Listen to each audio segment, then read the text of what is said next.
Assalamualaikum warahmatullahi wabarakatuh. Perkenalkan saya hamba Allah.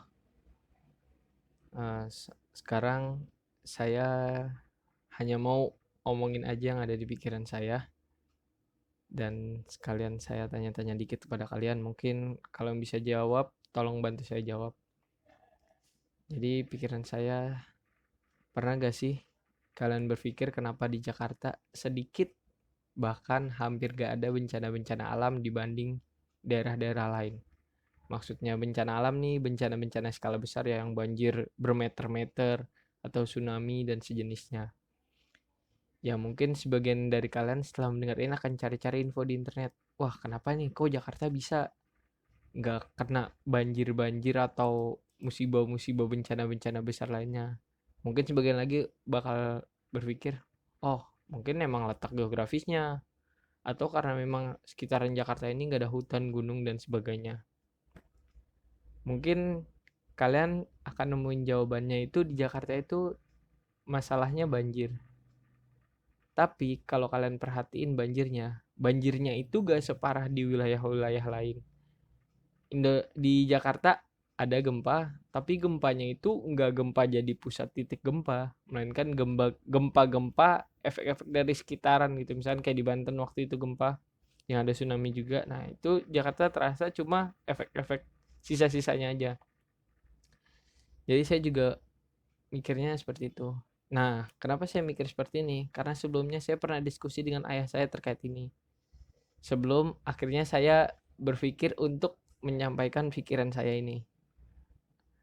Suatu ketika ayah saya nanya ke saya, kamu tahu gak kenapa di Jakarta jarang bahkan hampir gak pernah kena bencana alam dengan skala yang sangat besar seperti di daerah-daerah lain? Awalnya saya juga menjawab mungkin karena letak geografisnya ya. Ayah saya membalas, bukan itu. Tapi karena di Jakarta ini banyak pemuka-pemuka agama yang mendoakan keselamatan negeri ini. Pemuka agama ini bukan yang terkenal, tapi banyak pemuka agama yang tidak terkenal ini mendoakan untuk kebaikan Indonesia ini, agar negara ini selalu aman dan baik. Ya, pemuka agama ini memang pemuka agama yang tidak berharap sedikit pun untuk terkenal, tapi memang tulus mendoakan Indonesia ini. Enggak lama setelah pembicaraan itu, karena seingat saya waktu itu sudah sekitar jam setengah 9 saya harus kerja, akhirnya saya akhirin pembicaraan itu dengan ayah saya dengan bilang, ya saya berangkat dulu. Setelah beberapa hari selang kejadian itu, saya sedang memikirkan masa depan saya. Tiba-tiba teringat dengan omongan ayah saya. Akhirnya saya coba pikirkan lagi tuh. Dan ternyata memang yang dibicarakan ayah saya itu menurut saya ada benarnya dan mungkin bisa masuk akal gitu. Mungkin sebagian orang ini nggak masuk akal ya, karena ini menyangkut keagamaan rohani ya. Nggak semua orang, ya semua orang punya agama. Ada sih yang ateis, tapi di Indonesia rata-rata semua punya agama. Akhirnya saya pikirin lagi tuh terkait omongan ayah saya, dan memang benar, para pemuka agama itu mendoakan negeri ini. Bukan cuma mendoakan, mereka juga sekaligus menanggung beban dosa-dosa kita dan individu lainnya. Maksudnya masyarakat lain. Dosa kita, ya saya juga bikin dosa. Mungkin ada beberapa dosa yang saya nggak bisa dimaafin. Cuma karena alhamdulillah ada pemuka-pemuka agama ini yang bantu mendoakan, jadi dosa saya dapat ditangguhkan. Bukan ditangguhkan sih, ditahan lah ibaratnya efeknya ke Jakarta ini. Nah, konsepnya kira-kira kayak gini nih. Di wilayah yang di banyak yang di wilayah yang banyak pemuka agama itu ibaratnya kayak titik pusat gempa. Pusat gempa itu kan kenceng banget kan ya, skala Richternya tinggi. Nah, semakin jauh cuma sisa efek-efek getaran-getarannya aja. Nah, kira-kira konsepnya seperti itu. Jadi karena di Jakarta itu banyak pemuka-pemuka agama yang doain, jadi sekitaran Jakarta, Tangerang dan sekitarnya. Nah, cuma kan semakin lama semakin jauh. Saya kurang tahu radiusnya berapa karena ini cuma pemikiran aja. Mungkin ada sebagian orang bakal mikir, ah apa sih cuma mikiran omong kosong, tapi coba dipikirin lagi deh. Tapi mungkin kalau di daerah lain saya nggak tahu ya. Jadi saya cuma bilang yang di Jakarta karena kebetulan saya juga tinggalnya di Jakarta. Nah, mungkin bakal ada yang bertanya, berarti tempat lain pemuka agamanya sedikit dong. Ada juga yang bakal bertanya gini, berarti tempat lain yang bikin dosa lebih banyak dong. Menurut saya bisa iya, bisa enggak. Alasan bisa iya, iya benar. Kalau di tempat lain pemuka agamanya sedikit, tapi yang bikin dosanya sedikit, maaf, yang bikin dosanya banyak, ya benar dong. Nah, tapi sedangkan kalau kita balik, pemuka agamanya sedikit, tapi bikin dosanya sedikit, otomatis insya Allah nggak bakal terjadi apa-apa. Nah, begitu juga dengan, berarti tempat tersebut banyak dosanya dong. Bisa jadi iya, kayak di Jakarta ini sebenarnya menurut saya banyak banget tempat bikin dosa. Mungkin beberapa saya tahu, ya saya nggak ada niat yang ke sana sih, nggak pengen. Udah banyak dosa nggak kesana aja udah banyak dosa, ngapain saya kesana. Dan bisa dibilang enggaknya, ya banyak dosa, tapi kalau di Jakarta aja kan banyak yang bikin dosa, alhamdulillah masih aman. Di tempat lain mungkin bikin dosanya banyak banget, banyak banget. Mungkin ya saya nggak tahu, saya cuma ya perkiraan aja. Perkiraan kan belum tentu benar, tapi kan saya dapat hak untuk menyampaikan pendapat. Boleh dong, kan sebagai warga Indonesia yang baik, saya menyampaikan pendapat. Mungkin jika kalian, Anda atau Bapak atau profesor atau teman-teman lainnya atau sahabat-sahabat bisa membantu saya memecahkan ini atau ada saran, masukan dan yang lainnya, insya Allah saya bisa terima dan saya coba diskusikan lagi dengan Anda yang memberikan hal yang belum saya ketahui itu. Nah, alasan bisa iya, benar iya dan enggaknya menurut saya itu aja sih. Tapi ini dilihat dari sisi apa ya namanya? Rohani ya, rohani. Bisa dibilang sisi rohani. Sisi jasmani saya kurang tahu karena saya bukan orang yang ngerti geografis dan sebenarnya saya juga bukan orang yang terlalu paham agama, tapi ini sedikit pemikiran saya aja. Jadi di kesimpulan yang saya dapetin ini, kenapa di Jakarta jarang dan hampir gak pernah ada bencana-bencana besar? Karena banyak pemuka-pemuka agamanya yang mendoakan untuk keselamatan di Jakarta ini. Doanya ikhlas loh.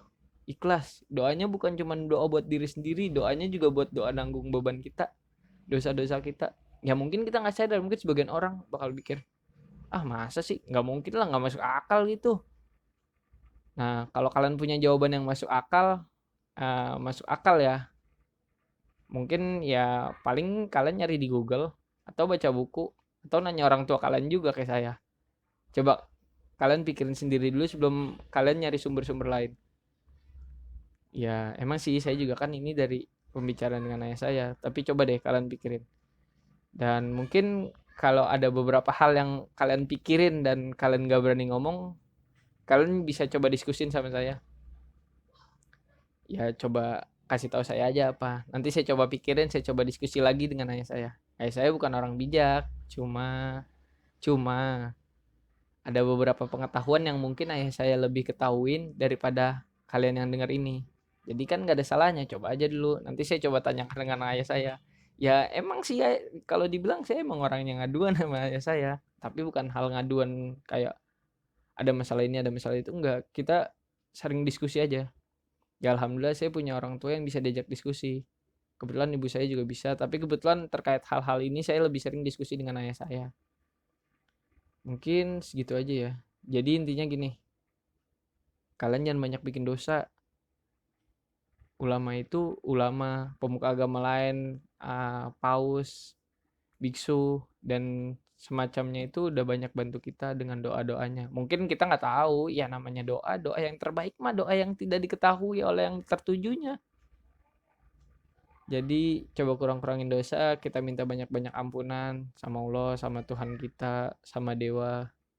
Ya tergantung agama kalian masing-masing. Coba kalian pikirin deh.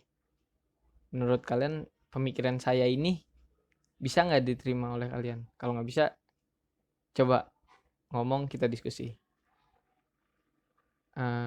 Di akhir, semoga para pemuka agama ini sehat selalu, agar selalu bisa membantu kita untuk menanggung beban dosa-dosa kita, tapi kita jangan bikin dosa sengaja juga. Kita tetap bantu berdoa, bukan cuma untuk diri kita, tapi untuk negara Indonesia ini. Saya pernah dikasih tahu sama om saya, dia pernah bilang, doa yang paling baik itu doa yang mendoakan semuanya, bukan doa yang mendoakan diri sendiri. Nah, jadi karena itu, tolong nih buat kalian yang denger gini, bantu kita semua yang ada di Indonesia ini dengan berdoa menurut keyakinan kalian masing-masing. Saya nggak maksa kalian masuk Islam kok, tenang aja. Saya cuma minta kalian berdoa untuk kebaikan negara ini. Kebetulan juga kan lagi COVID begini, ya bantulah doa biar COVID segera berlalu. Emangnya kalian betah pakai masker terus? Gak enak, ngap. Apalagi kalau lagi olahraga kan. Ya emang sih ada kompensasi. Ya udah segitu aja. Pokoknya intinya coba deh kalian pikirin lagi. Omongan saya ini bener nggak? Maaf saya ngulang-ulang omongan saya, ini namanya konfirmasi ya, konfirmasi. Konfirmasi kotak, bener gak ya, bener gak ya, bener gak ya, untuk ngingetin kalian biar kalian mikir. Ya lumayan kan mikir, jarang kan? Bukan jarang sih. Maaf, bukan maksudnya menyela, jarang, bukan. Maksudnya jarang juga kan kalian lihat ada video yang bisa diskusi begini. Ya gak sih? Bukan video sih, ini suara doang. Muka saya nggak kelihatan. Tapi intinya gitu. Maaf kalau menurut kalian saya terlalu sok mengajarkan atau sok apaan sih, orang nggak jelas banget sih, apaan sih ngawur banget, apaan sih cocok logi banget, ya saya minta maaf. Seperti yang saya bilang di awal, saya cuma mau coba omongin aja apa yang di pikiran saya biar suatu saat nih, suatu saat ketika saya udah lupa, saya ingat-ingat lagi, oh saya pernah ngomong gini. Ya siapa tahu nanti saya bisa jadi orang yang bisa membantu kalian. Ya alhamdulillah kan kalau saya bisa bantu kalian. Ya segitu aja. Oh iya, terakhir saya bukan ustadz ya. Saya biasa dibilang belajar pun masih halaman 1. Jangan kan halaman 1, saya masih daftar isi belajarnya. Mungkin sekian, kurang lebihnya mohon maaf. Banyak pengetahuan yang tidak kita ketahui dari dunia ini. Itu alasannya kenapa kita diberi akal. Kurang lebihnya saya mohon maaf. Jika ada saran dan lain-lainnya, bisa coba kita diskusi. Nanti mungkin saya bisa mengajukan pendapat saya. Nanti mungkin kalian bisa balas lagi, dan mungkin nanti di kesempatan lainnya kita bisa diskusi bareng. Oke, sekian. Maaf jika banyak kurangnya karena saya cuma hamba. Sebelumnya terima kasih karena kalian mau mendengarkan video ini sampai habis. Bukan video, maaf, suara ini sampai habis. Kalau begitu saya pamit. Terima kasih untuk waktunya. Assalamualaikum warahmatullahi wabarakatuh.